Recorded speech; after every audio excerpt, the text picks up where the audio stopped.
의원님 안녕하세요. 네, 안녕하세요. 네, 안녕하세요. 그동안 잘 지내셨죠? 네, 오랜만에 뵙습니다.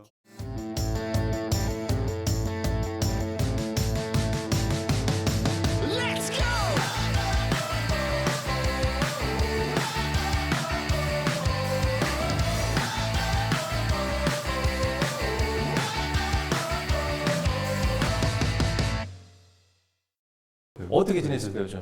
요즘 그 11월, 12월 달이 정례회이기도 하고 예. 의회 상임위 그 심의 예산이나 의결하는 기간이기 때문에 매우 바쁘게. 이 녹화일 기준으로 어제 중국에서 또 서진지 견학을 또 하고 오셨다고요? 예, 중국 수저우시, 예. 소주시하고 자매 결연을 했었는데요. 거기 제2도서관 개관식을 했어요. 규모나 뭐 시설이나 엄청나더라고요. 예. 하지만 한국 그또 전주는 뭐가 있겠습니까? 아무튼 예. 질에 있어서는 전주 대표 도서관이 아주 우위에 있다고 생각하시면 될 것 같습니다. 자세한 얘기는 우리 들어가서 하실까요? 예, 네, 고맙습니다. 들어가시죠.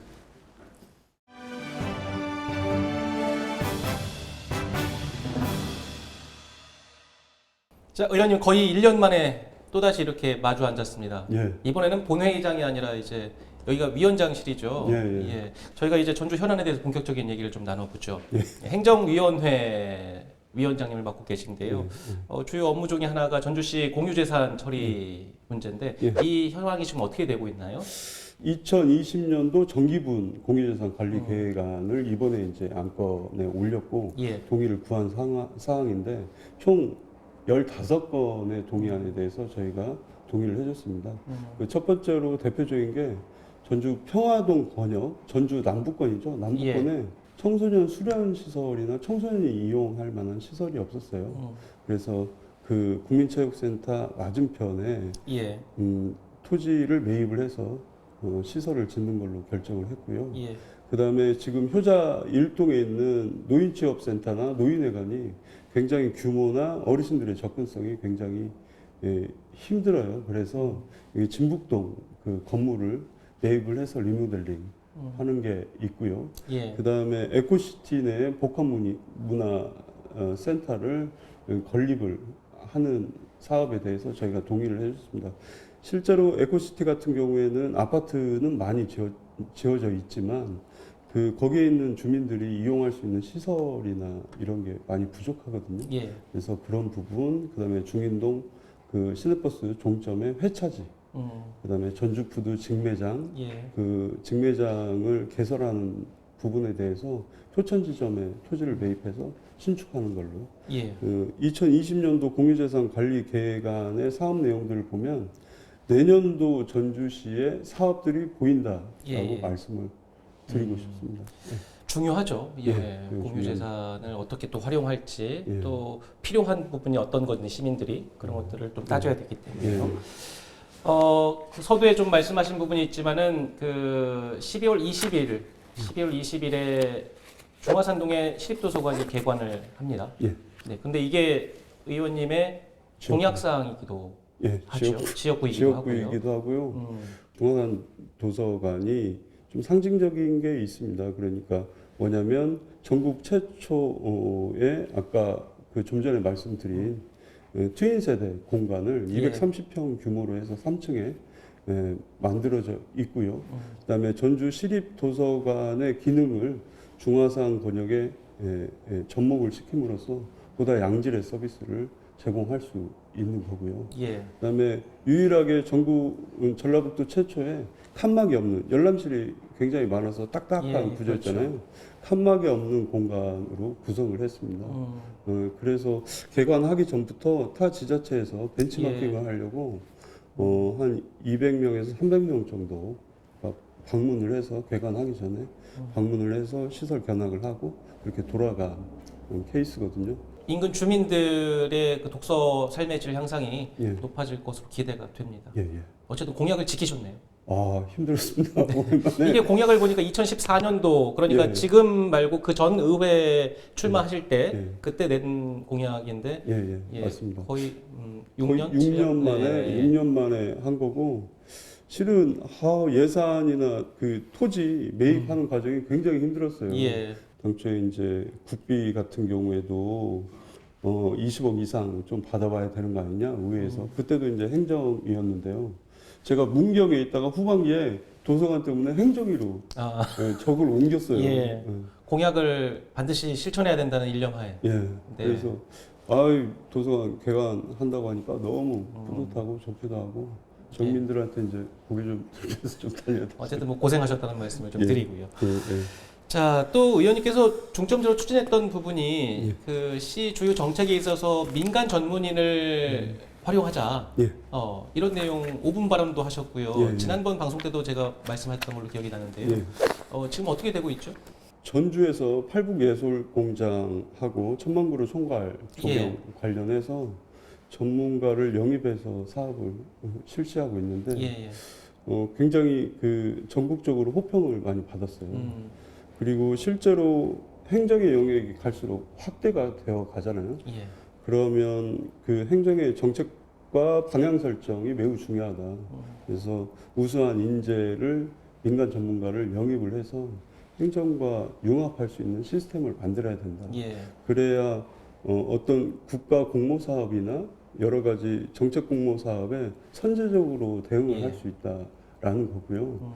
정책적인 도입이 빨리 필요하다. 시급성에 대해서 말씀을 드립니다. 지금은 뭐 일부분 사업에 있어서만 민간인 전문가를 어떻게 보면 같이 활용을 했는데 앞으로는 그러면 이게 확대가 되겠네요. 예, 그렇죠. 그러니까 뭐 여러 분야에 확대가 될 가능성이 매우 높은데요. 그 종합경기장 문제도 이 부분에 접목시켜서 해도 좋고요. 그다음에 지금 뭐 뜨거운 이슈인데 대한방지 부지 관련해서도 전문가들의 다양한 의견을 좀 들어야 된다고 생각을 하는 거고요. 그 사업의 시민들의 삶의 질 향상을 높이는 좀 중요한 사업들 이런 데는 이제 일단은 좀 채용이 되겠네요. 그렇죠. 기대가 됩니다.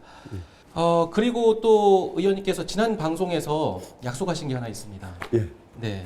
시책 일몰제를 도입해야 된다. 그리고 그렇게 만들겠다. 시책 일몰제가 뭔지 일단 간단히 소개를 좀 해주시죠. 시책 일몰제는 이제까지 이제 관행적으로 진행이 되어 오던 사업들에 대해서 행정력 낭비를 초래할 수 있는 사업들에 대해서 정리를 좀 해보자라는 취지예요. 쉽게 말해서. 그래서 뭐 어떤 효과성이 미비하다거나 그냥 관행적으로 집행이 되는 사업들에 대해서 정리를 해보자. 그래서 매년 이제 심의위원회를 통과해서 거쳐서 어떤 사업들은 폐지해야 되고 어떤 뭐 중복된 사업들은 통합해서 해야 되고 만약에 이게 폐지를 해서는 안 되고 좀 개선을 해야 되겠다라는 부분에 대해서는 개선을 해서 사업을 추진을 하면 되거든요. 그러면 심의위원회를 그러면 뭐 주기별로 이렇게 열리게 돼 있습니까? 아니면은 그 결산을 하기 전에 그리고 그 다음 연도 예산을 심의하기 전에 상반기, 하반기 한 번씩 열게 되어 있습니다. 상하반기 한 번씩 열어서 그동안 미진했던 부분은 과연 폐지하든지 아니면 통합하든지 아니면 개선하든지 이런 것들 결정하는 거고. 어쨌든 저희 방송과 한 공약도 지키셨습니다. 그렇죠. 고생하셨습니다. 감사합니다. 다음 얘기는 좀 요즘 저희가 뉴스로도 보도를 했고 한 부분이긴 한데 한국전쟁 당시의 민간인 희생자 유해 발굴 사업 또 행정위 소관으로 지금 추진을 해왔죠. 그 유해 발굴을 통해서 그 희생자 분들하고 그리고 유가족들한테 그 현장을 갔다 오고 나서 보니까 정말 죄송하고 정말 마음이 안타까웠거든요. 그래서 그런 부분들을 좀 이제 그분들의 명예 회복을 위해서라도 정말 전주시에서 적극적으로 지원을 해야 된다. 그리고 의회에서도 적극적으로 지원하고 위령 사업에 대해서는 누구나 할 것 없이 그분들의 아픔을 치유할 수 있는 여러 가지 방안을 강구해야 된다 생각합니다. 뭐 완전 수습이 되는지는 모르겠습니다만은 일단 토양화가 많이 유해가 진행이 된 상태라서 완전 수습도 시간이 좀 걸릴 것 같다는 생각이 들더라고요. 어쨌든 뭐 이런 사업들은 계속해서 좀 관심을 갖고 지켜봐 주시고 추진해 주셨으면 좋겠다는 생각을 그렇게 하도록 듭니다. 자, 이제 마칠 시간이 다 됐는데요. 오늘 출연 소감 간단하게 좀 말씀해 주실까요?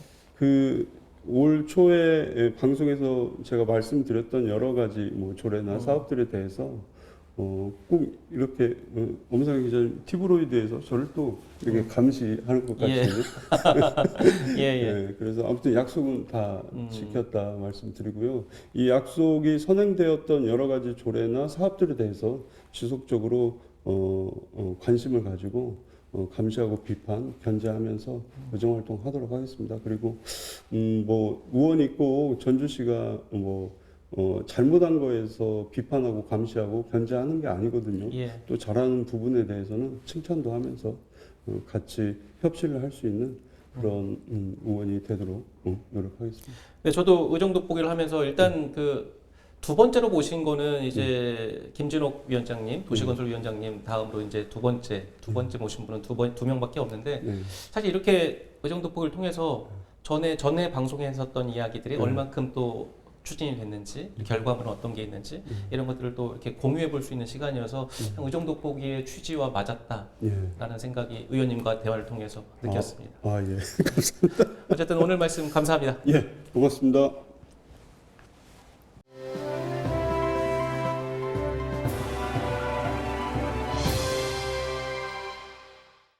안녕하세요. 반갑습니다. 전주시의원 백영규 의원입니다. 엊그저께 방송을 한 것 같은데요. 벌써 올 한 해가 저물고 있습니다. 제가 정치를 처음 시작한 계기는 어렵고 힘든 사람들에게 편이 되어지는 일을 하고 싶어서입니다. 그 초심 지금도 변하지 않고 있다는 말씀 드립니다. 전주 시민 여러분, 올 한 해 전주시와 전주시 의회는 사람의 도시 품격의 전주를 만들기 위해서 더욱더 열심히 분발하고 노력해 왔습니다. 앞으로도 시민들의 편에 서서 열심히 일하겠다는 말씀 드리고요. 2019년 얼마 남지 않은 한 해 마무리 잘 하시고 2020년 경자년에 하시는 모든 일이 다 잘 되시길 기원 드리겠습니다. 앞으로 더욱 열심히 일하겠다는 말씀 드리면서 인사드리겠습니다. 고맙습니다.